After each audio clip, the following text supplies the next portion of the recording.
கோவையில் நடந்த திருப்பதி ஸ்ரீனிவாச திருக்கல்யாண மகோற்சவத்தில் ஆயிரக்கணக்கான பக்தர்கள் கலந்து கொண்டனர். திருப்பதியில் ஸ்ரீனிவாச பெருமாளுக்கு நடைபெறும் திருக்கல்யாண வைபவத்தை அனைத்து மக்களும் பார்ப்பதற்காக தேவஸ்தானம் நடவடிக்கை மேற்கொண்டுள்ளது.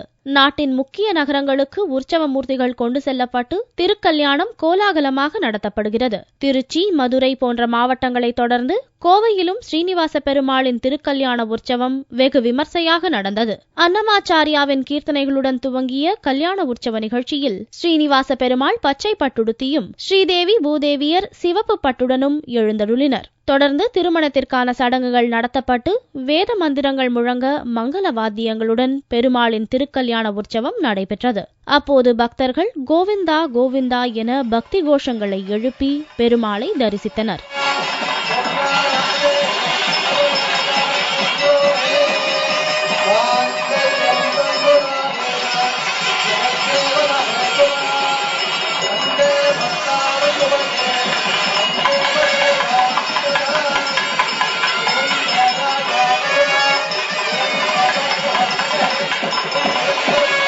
திருமண வைபவம் முடிந்து மாலை மாற்றுதல், தேங்காய் உருட்டுதல் ஆகிய சம்பிரதாயங்களும் நடத்தப்பட்டன.